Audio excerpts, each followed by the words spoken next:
Thank you everyone for being here, for participating in this event, and also thank you the management of this college for organizing such an interesting event in the interest of the students. While I thank the management for having us given a very good lunch, I expect all of you to keep me awake by asking questions. Right, in fact, before we get into the topic of emerging technologies in storage, let us get into the basics of storage.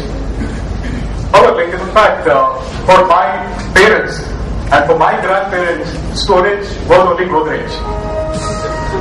Right? Godrej, where we used to store all our books, or it could be our clothes, etc.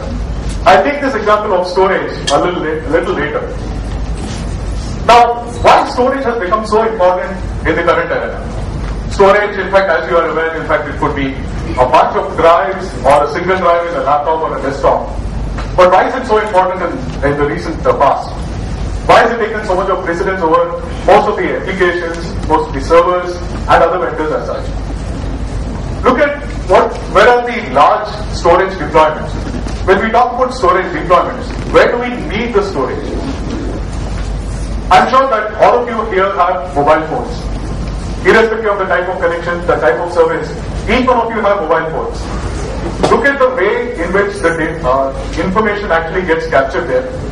The moment you ask for ask the service provider to provision a service for you, or ask for a mobile connection, what happens actually? The point of sale unit informs the network unit, and they actually enable this service for you. And then you start making calls, you start receiving calls. Every time you make a call or receive a call, this information is actually captured. To whom you made or from where you got the call. There are various other parameters which will be captured from the network switch.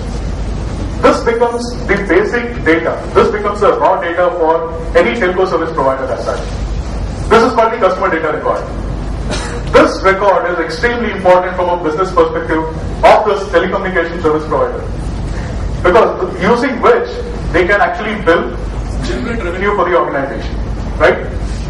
Once this data record is generated, they actually capture this, and then over a period of time, so probably for a period of 1 month, they'll start generating the bill based on your calls, based on other value-added services like it could be SMS, it could be voice downloads, ringtones, etc. Based on all this information, they generate the bill. Once the bill is generated, it is extremely important. Now this information becomes extremely important for this telecommunication service provider. Then the bills are sent to you, you make the payment, and then it is recorded in the system. After which, in fact, the bill image or the bill which they have generated may not have much of relevance. But in fact, if you have any clarifications or any disputes over the bill that is being generated, otherwise, in fact, this bill does not carry much of relevance. However, they need to store it. So this is the life cycle of the information or the data that is being captured in a telecommunication service provider till the data is actually pushed aside. What are we talking here? We are talking about a very, very important concept called the information life cycle management here. From the time the data is generated, we call it as the birth of the data. From then, it slowly starts gaining importance till the bill is generated and till you make the payments. After which, in fact, the importance of this particular information actually starts losing. So there is a peak which it reaches and then slowly comes down, and one fine day, in fact, this bill is actually this particular file where the image is generated that gets deleted. So from the birth, from cradle to grave of this information, there is a various set of cycles which go through, and finally the information is deleted. That is where, in fact, the information lifecycle management comes into picture. And why again storage? Look at any of your service providers. Look at the number of subscribers each one of them has. Look at the number of calls each one of you make. On an average, at least about 200 calls in a month, at least about 300 to 400 SMSs, 10 downloads for each one of you. Look at a service provider. Any small telecommunication provider today in India has got anything between 10 to 20 or even 25 million customers, million subscribers. All this information has to be stored together, and then they have to work on it. They have to generate the bills, They need to also do a lot of data warehousing in terms of what is the pattern of usage. All that has to be done. Hence, we need large amount of storage capacity in any organization. Is it only the capacity? It is also that, this particular storage what we provide should also be able to scale up as fast as possible.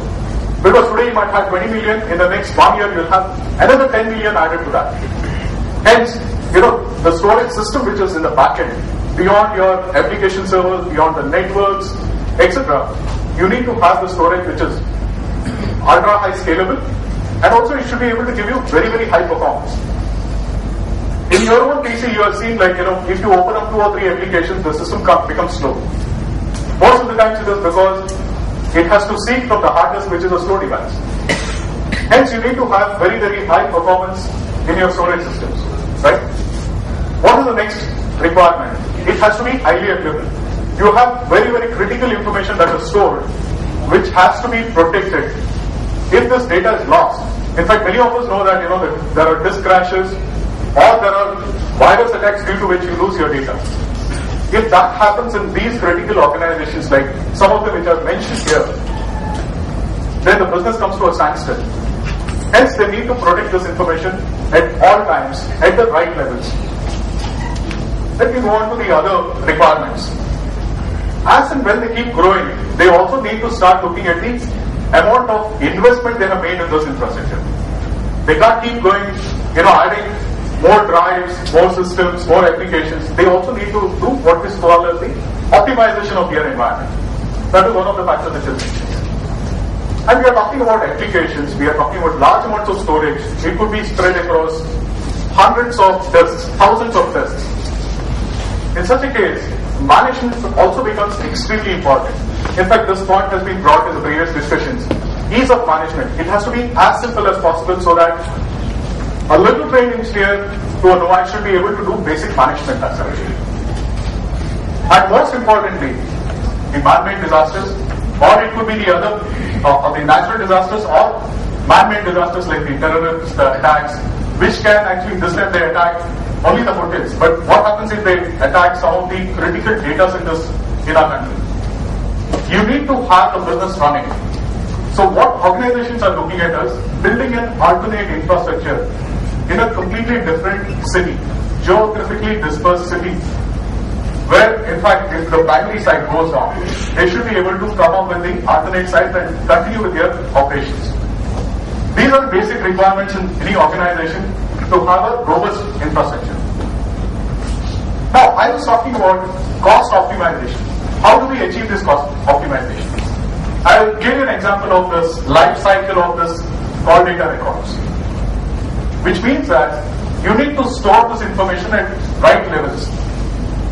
You might have the most expensive drives on which you are going to store when the information is extremely critical. Once it is not critical, you can just move it on. Here, probably trying to make it more simpler, I go back to my Godrej example. How do you store your books or your own your purse, your